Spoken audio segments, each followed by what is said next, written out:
Gusto mo ba ng maanghang? Konti lang, konti lang. Narito na ang tofu mo. Salamat.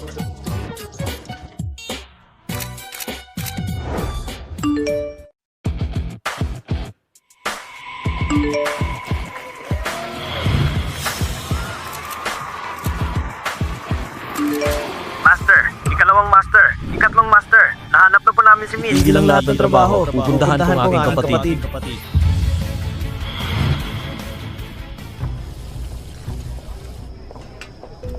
Gunin niyo Ma. Bakit ka nandito? Pumunta ako para ipaalam sa iyo ng maaga. Walang kailangan gawin sa bahay mamaya. Agad mong i-divorce ang anak ko. Ano? Divorce? Si Zichen ngayon ay boss ng isang listed na kumpanya na may halaga na higit sa 100 million. Malapit na siyang makipag-ugnayan sa Go Group, ang pinakamayamang grupo sa Beijing. Ang tayong karapat dapat para sa anak ko ay ang anak ng isang mayamang tao. Hindi tulad mo, nagbebenta lang ng tufo na magdadala lang ng kahiyan sa aming pamilya. Ma, ang business planization ay ako ang nagpagod na magtayo ng isang stall gabi at araw. Ngayon na siya nakamit na ang tagumpay. Tingnan mo ako ngayon. Si Zichen, lahat ng tagumpay niya ay dahil sa sariling pagsusumikap. Anong koneksyon sa'yo? Isang mabuang babae mula sa probinsya? Dapat mag-divorce kayo. Kung hindi, sisirain ko ang stall mo. Gusto mong mag-divorce, ha? Kailangan yung pumunta at sabihin ito sa harap ko. Ang ibig sabihin ng nanay ko, Guningwei, nahanap ko ng pinakaangkop na babae na para sa akin, si Miss Guanan, ang anak ng babae ng pamilya Gu na galing sa ibang bansa. Ming Yue, hindi ka nakarapat dapat kay Zichen. Hiwalayin mo na siya agad at iligtas mo sarili mong dignidad. Paano hindi ko alam na may ganyan anak ang Go Group? Isa ka lang namang probinsyano nagtitinda ng mabahong tokwa. Hindi na kita masisisi. Ang baho ay kumukalat sa buong katawan mo. Nakakasuka ka na. Pirmahan mo ang papeles ng mga divorce at lumayas ka na rito.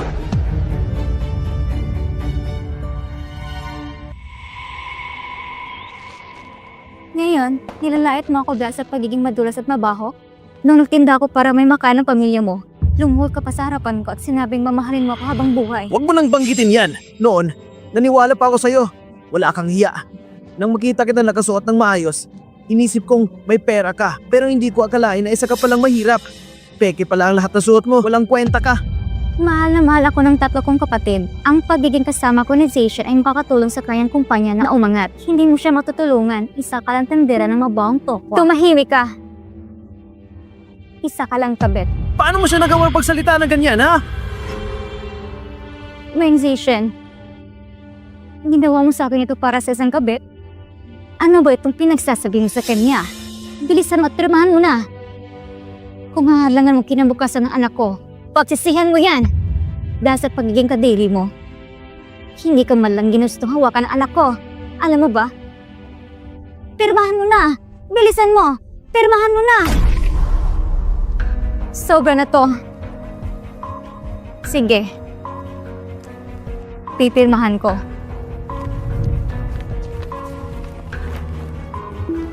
Zichen, huwag mong pagsisihan to. Hindi ko kailanman pagsisihan yan. Isa ka lang asong tinapon ng pamilya ko.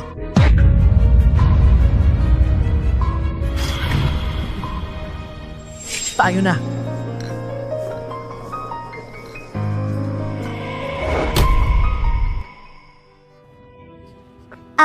Hindi ba itong mura kong dating hipag na pinalayas?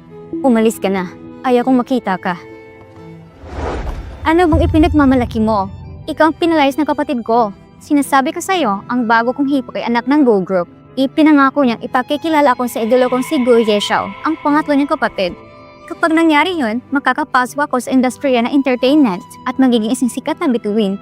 Alam mo ba, hindi ka karapat dapat magdala ng sapatos ko. Talaga? Nakatingin ka na ba sa salamin? Sa itsura mong yan, gusto mong pasukin ang industriya ng entertainment? Hindi ka bagay doon. Ikaw? Tianshue, mula na maghiwalay na kami ng kapatid mo, hindi na akong hipag mong kay apihin ng basta-basta. Paano mo akong nagawang itulak? Sasaktan kita!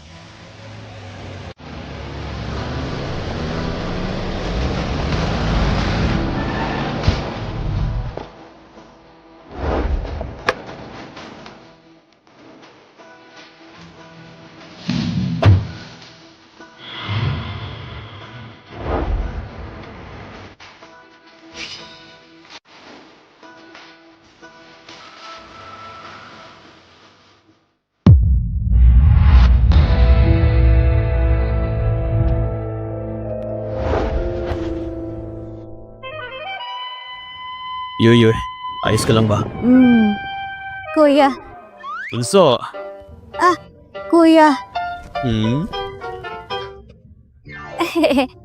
Ikatlong kuya, bakit kayo napadalaw ngayon? Neng Yue, nakahanap ka pa ng tatlong lalaking tutulong sa'yo? Niloko mo ba kapatid ko? Hoy. Hayaan mo na siya. Pabayaan mo na. Umayos ka. Kayo, maghintay lang kayo. Isusubok mo kayo sa kapatid ko. Noon tumakas ka kasama ang iba na walang paalam. Sa loob ng 3 taon, ni isang mensahe wala kang pinadala. Alam mo bang sobrang nalungkot kami? Bunso, huwag kang matakot na maapi muli sa hinaharap. Kami ng mga kapatid mo ang maghihiganti para sa'yo. Oo, at iuuwi ka namin. Pero pakiramdam ko, masaya naman ako sa buhay ko ngayon. Paano kung mauna na lang kayo bumalik? Babalik na ako sa mga araw. Ibaba mo ako! Yeting, tatawad na! Ibaba mo ako! Maglalakad na gumagisa!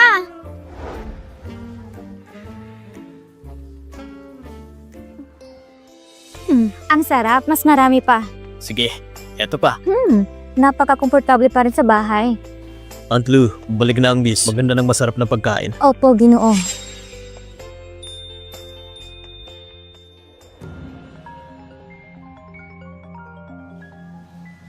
Hello? Oh, Ma. Ipadala mo sa akin ang susi ng Maserati ng anak ng Go bukas. Gusto kong masama si Zisha sa isang drive. Tigilan mo ng pagpapanggap bilang anak ng pamilya Go. Ang tunay na alak ay bumalik na ngayon. Ano? Anong nangyari? Zishan, hanggang dito na lang kita ihatid. Ayaw mong sumama pa, Kiat? Pakikipag-usap ako sa kapatid mo. Kapag nandun ka, siguradong bibigyan niya ako ng espesyal na pagtrato. Hindi. Hindi mo kilalang kuya ko. Ayon sa mga taong gumagamit ng shortcut. Kapag sumama ko sa'yo, baka isipin niyang ginagamit mo ako para makuha ang kanyang pagsang-ayon. Oh, tama ka. Sige, maghintay ka rito. Ako na lang ang kumausap sa kanya.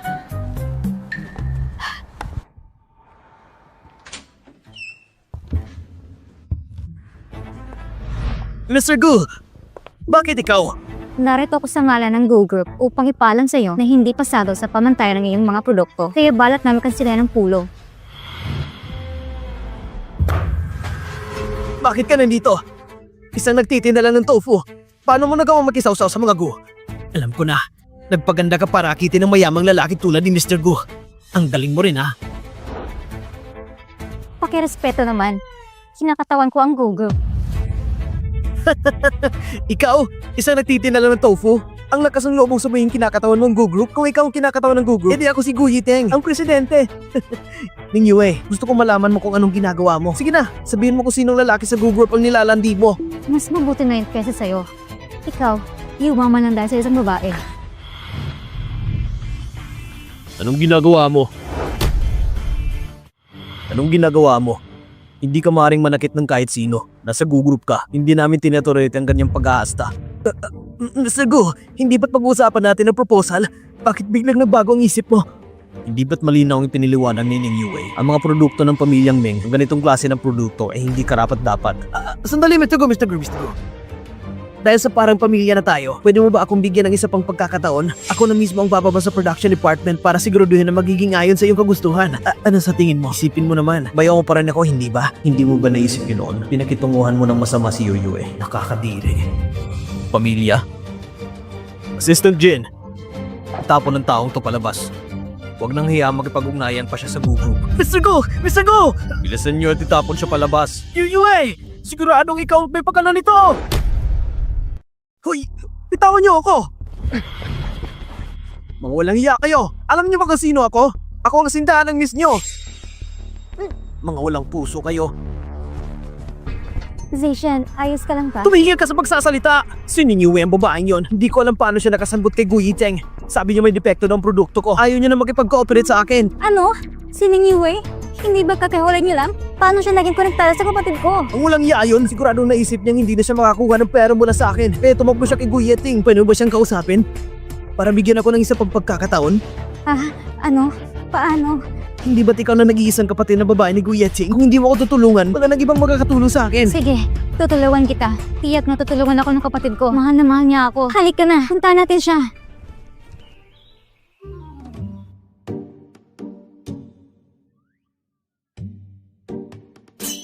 Ning Yue, Anong ginagawa mo dito? Pumunta ka sa bahay ko para akitin ang kapatid ko? Ano? Ang kapatid mo? Ang kapatid ko. Siya lang kapatid ko. Talagang tusok ka ngayong umaga. Hindi pa tayo tapos. Hindi pa tapos? Anong gusto mong gawin? Nakalimutan mo na ba?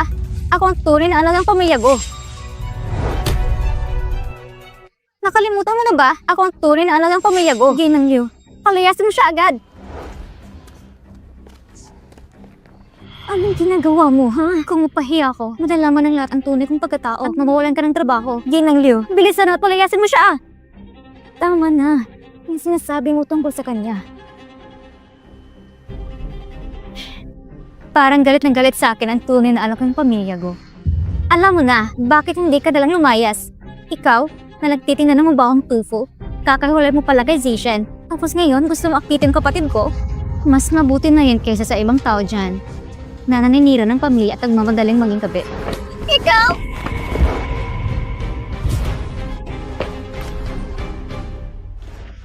Pinapayon kitang huwag masyadong mayabang. Lalabanan kita! Tama na ang kaguluhan! Lalabanan kita! Tama na ang kaguluhan yan! Yuyuy! Mr. Gu, parang galit lang galit sa akin ang tunay mong kapatid. Nagpapanggap siya bilang ako sa labas. Huwag muna natin inanta ng totoo. Gusto kong makita kung anong gagawin niya. Ano binabalak mo? Lahat ng ito ay isang malaking hindi pagkakaunawaan. Ayos lang. Kalimutan na natin to. Pagkatapos ng lahat, pamilya tayo. Yuyuy, may binili ako para sa'yo. Lika, tignan natin. Napakabait talaga sa akin si Mr. Gu.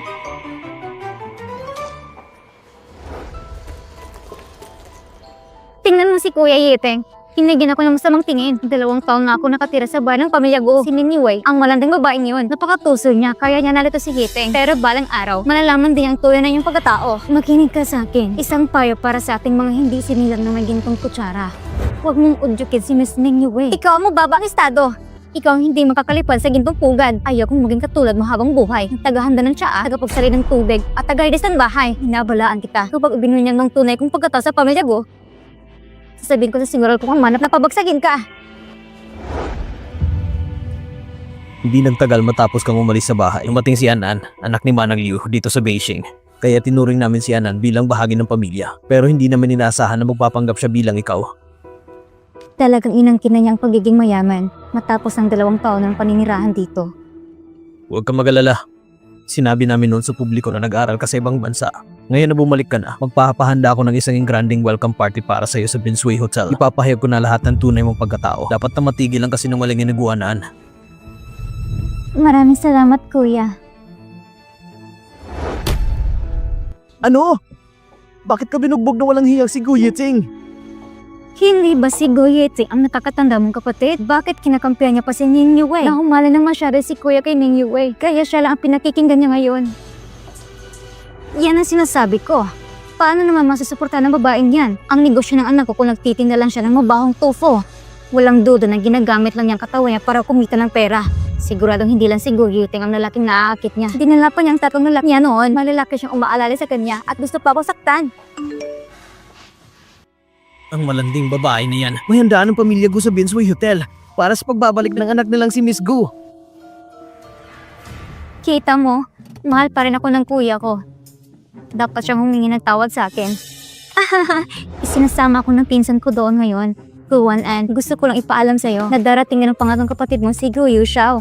Kaya naman, magkikilala ko ng idolo ko. Oo, pupunta rin kami ni Zishen. Gusto kong samantalayan ang pagkakataong ito para ipahig sa lahat ang relasyon namin ni Zishen.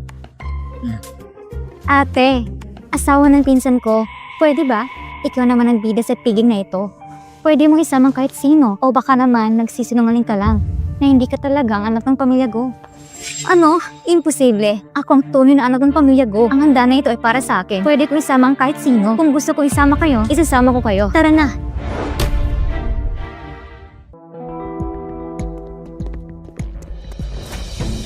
Ma, ayaw mo talagang tulungan ako, tama? Sinabihan na kita. Ako na lang tagapaglingkod. Kahit gusto kong tumulong, hindi kita matutulungan. Sige, nasa sayo na kung tutulungan mo ako hindi. Walang kwentang ina!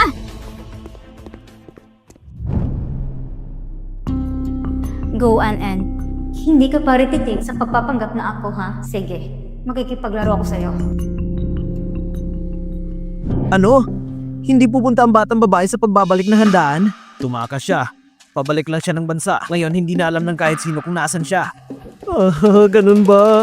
Ano na lang ang gagawin natin? Dapat magpatuloy ang handaan. Sigurado makakaiwas tayo at makakabalik tayo. Wala namang pupunta para sa kapatid natin. Pupunta lang sila para sa mga resources at connection ng pamilya Gu. Tinutulungan ako ng Diyos. Ngayon, hindi ko na kailangang mag-alala na magagahas ako ng taong yan. Kapatid, paano ang performance natin? Kung nahihirapan ka makipag-deal kay Mang Zishan at kay Guanan, Sabihin mo lang kami. bakit ang dami mo pang ginugugol na effort para magpanggap sa kanila? Kung anong sinasabi ng kapatid natin, gawin lang natin. Susuportahan natin lahat ng tungkol sa kanya. Tingnan mo, ang kuya ko pinaka naiintindihan ako. Aba, palagi kang kasama ng kuya namin. Ako rin naman ang kuya mo. At sasamahan mo ako sa rehearsal. Kapatid, sasamahan mo ako sa sine bukas. Anong klaseng pelikula papanoorin yun? Hindi gusto ng kapatid ko yan. Kaya, sasama siya sa akin. Simula ng bata pa, palagi mo na siyang kasama. Wala akong pakialam. Sasamahan ako ng kapatid ko. Okay. Kapatid, ikaw nang pumili. Sige, dahil malapit na tayong magbalik sa handaan, pipili ako...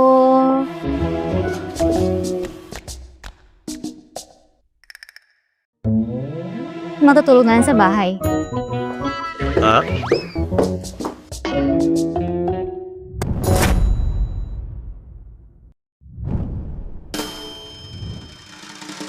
Wow! Diyos ko! Kapatid ko! Ang Densway Hotel ay ang pinakamalaki sa North City. Ang mga bisita na pumapasok at pumalabas sa isang 7-star na hotel, lahat ay mayayaman. In-book ng pamilya Do ang buong hotel para mag-host ng in-return banquet. Ang galing! Siyempre, ako ang tanging anak ng babae ng pamilya Go. By the way, gusto kong ipaalala na huwag masyadong kabahan kapag pumasok ka. Kung nasa publiko ka, huwag mong laging banggitin ang aking identity. Kahit mahal ako ng pamilya ko, hindi nila gusto kung masyado akong nagpapakita. Ang pangunahing dahilan na nandito tayo ay para makilala ni Zishan ang mas maraming boss at matulungan ang kumpanya ni Zishan ang umangat. Oo. Alam namin kung anong gagawin. Huwag kang mag-alala. Magiging maayos ang lahat. Ang saya ng ambience, lahat ay nandito.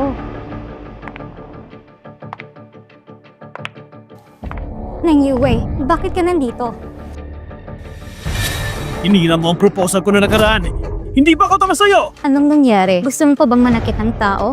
Ang dami ng surveillance camera dito. Paano mo kami tinatakot gamit ng surveillance? Go Ning Yue. Hindi ako takot sa edad ko. Tingnan mo itsura mo. Alam mo ba kung nasaan tayo?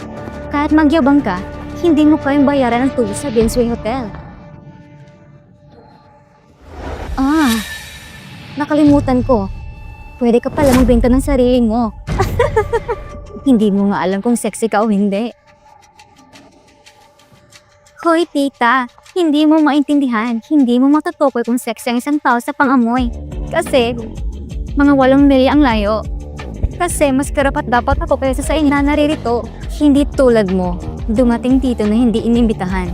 Dapat ka lang tumigil. May ibig ka bang iparating? Ngayon ang return banquet ni Hanan. Kami lahat ang bisita ni Hanan. Pero ikaw lang ang dumating na hindi iniimbitahan. Mr. Meng, ang tapang ng tono mo.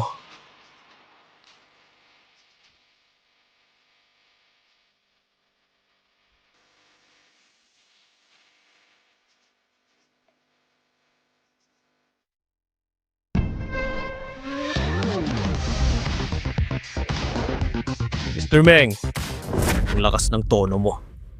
Mr. Gu, naaalala mo ako.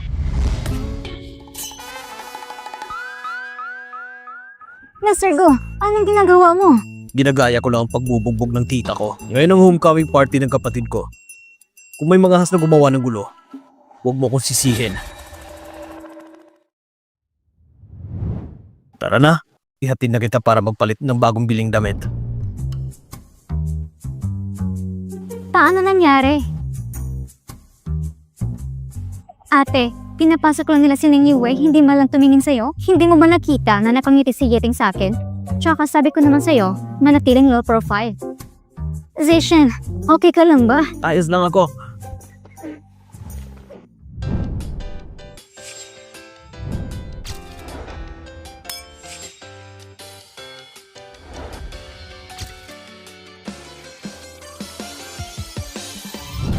Wow, Salamat sa pagpunta ninyo para sa piging ng aking kapatid na babae. Ang nakababata kong kapatid ay gusto manatili ng mababang profile. Ngayong gabi, maaaring magsaya at uminom. Dito sa Bensway Hotel, ang lahat ng gastusin ay ako ang magbabayad. Itong si Guyeteng ay talagang bata at promising. Kahit siya ay ampon lamang sa pamilyang Gu, ang matandang ginoo ng pamilyang Gu ay palaging itinuturing siya bilang kanyang kahalili at sinanay siya. Ngunit, ito ay isang kawawa naman yun. Yun ay si Gilio mula sa North Group at Mr. Xiao mula sa Byway Group. Maaari tayong makipagtulungan sa alinman sa kanila. Hindi na tayo mag-aalala tungkol sa pagkain. Kaya ano pong hinihintay mo? Bihirang mga pagkakataong ito. Bilisan mo. Mr. Xiao, Mr. Liu. Ako si Meng Zexin ng Meng Group. Mayroong napakagandang buhay. Go Ning Yue. Ay sinabi umakyat sa matataas sa sanga. Go Ning Yue. Ang vaccine na ito. Sobrang close idol ko. Go Ning Yue. Maghintay ka lang. Mr. Xiao, Mr. Liu. Ako si Meng Zexin ng Meng Group. Anong grupong Meng? Wala akong narinig na ganyan. Ang aming kumpanya ay kakatatag lang. Buti na lang nakuha namin ang suporta ng anak na babae ng pamilya Gu. Kung interesado kayong dalawa, oras na para magkaroon tayo ng magandang usapan. Ito bang anak na babae na minamahal ng buong pamilya Gu? Kaya pala sabay silang pumasok. Mr. Meng, hindi ko inasahan na magiging magkaibigan kayo ng pamilya ni Mrs. Gu. Ikinagagalak kita makilala. Hindi ka taka-taka, Mr. Meng. Malakas ka talaga sa mga Gu. Kung may pagkakataon, sabay tayo magtsaa. Ang saya nito, dapat ito ang imbitasyon ko. Okay. Yoy, may iba pa tayong gagawin. Maaari kang maglaro na mag-isa ng ilang sandali. Tara na.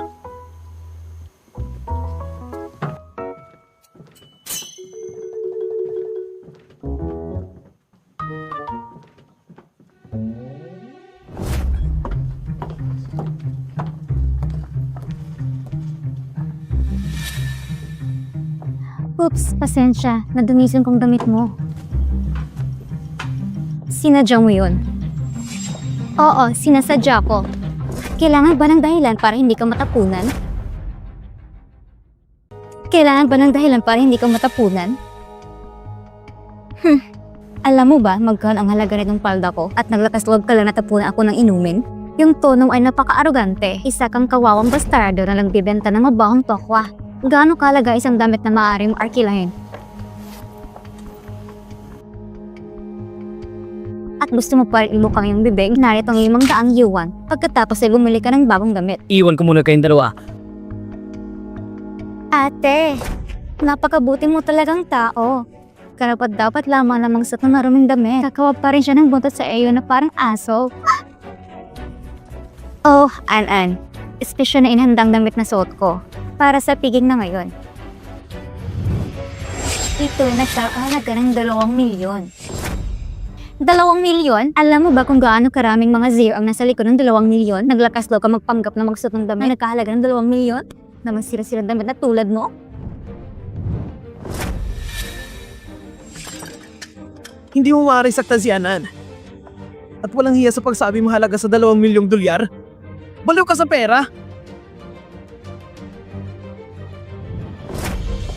Ikaw, may gustong pa rin gawin? Ang aming pamilya, hindi pa nakakita ng kahit anong brand name na damit. Hindi ko pa nakita isang punit na palda. Hubarin mo ito at gamitin bilang basahan para sa akin. Malas na babae. Hindi nila kaya maging mayaman kahit magsuot sila na isang Amerikana.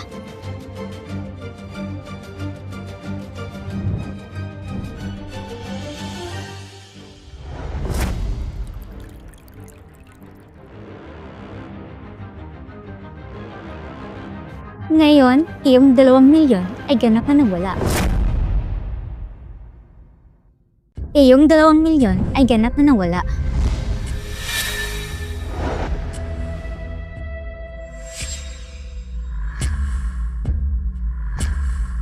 At ito'y naging masigla pagkatapos naming umalis.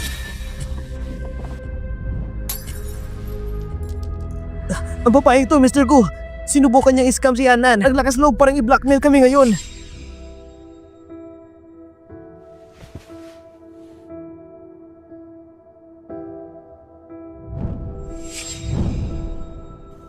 Sige. Palabasin niyo sila. At parasin sila sa hotel! Hoy, Mr. Gu, nagkakamali ka ba? Oo, Mr. Gu. Ang may pananagutan sa gulo, ang babae si Ning Yue. Kasama kami ni An-An. Ate, sabihin ka, Mr. Agbarya siya kung ano nangyari. Lumabas siya at kuya ang tawag mo sa kanya. Sinong kapatid mo na lalaki? Tama. Nagkamali ako. Silang tatlong ilabas nyo! Mr. Gu, wag! Mr. Gu! Binigo ni Zishan si Mr. Gu. Sino makakipagtulungan sa kanya kung nabigo niya si Mr. Gu?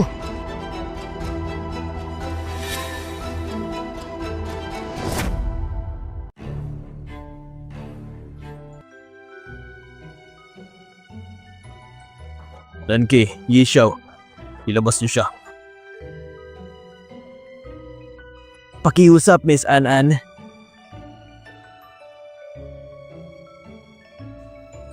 Halika, pasok tayo.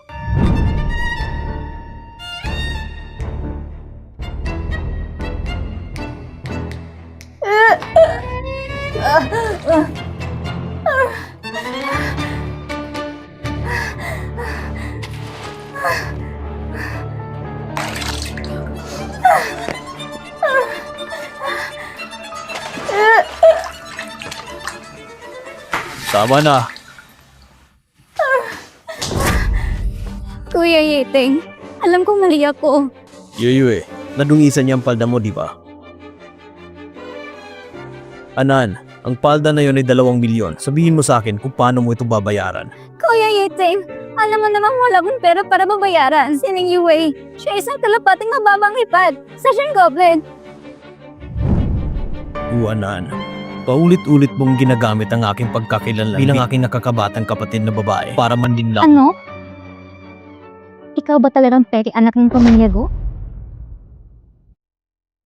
Ano? Ikaw ba talagang fake anak ng pamilyang ko? Meron ka masamang intensyon.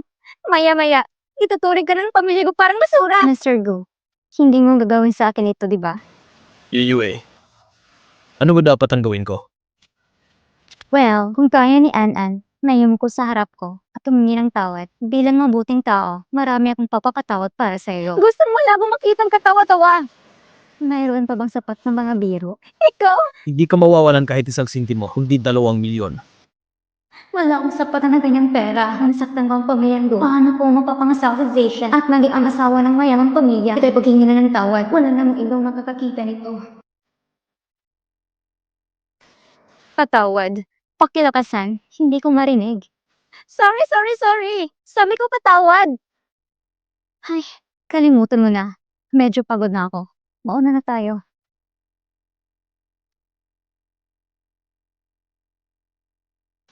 Anan, kung nararamdaman mong mali ka, maaari mong hilingin sa akin na tulungan ka sa demanda. Kung nakaslog ka magpanggap na kapatid ko at gusto mong tulungan kita, mangarap ka.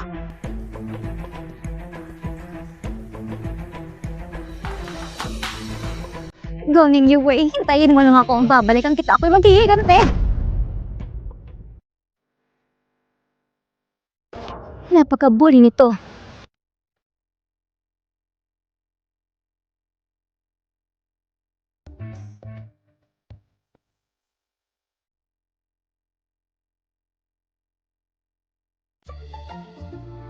Oh, kapatid ko. Andito si An-An.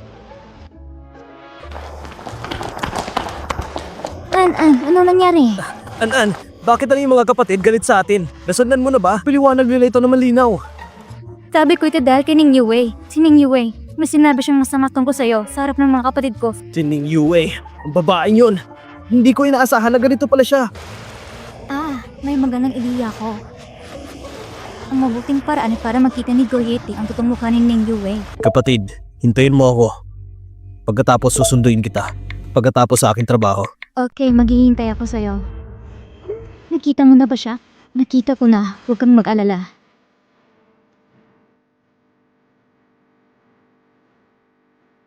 Miss Go, iyong inumin. Okay, salamat.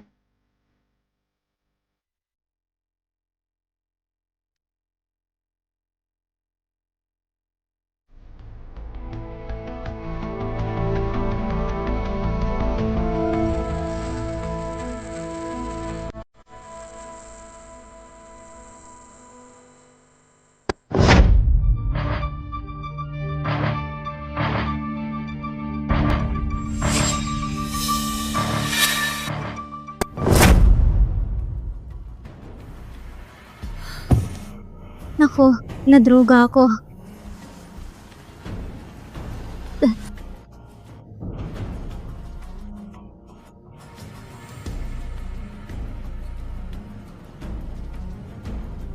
Kuya, nadroga ako.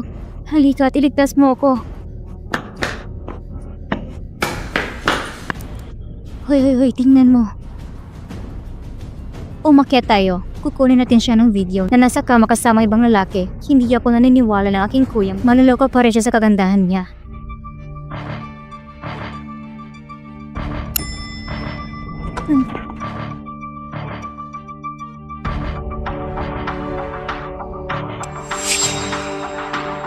Uy, ganda. Saan kwarto ka tutuloy? Kung iinom ka ng labis, pumunta ka sa kwarto ko at magsaya tayo! Itawan mo ko!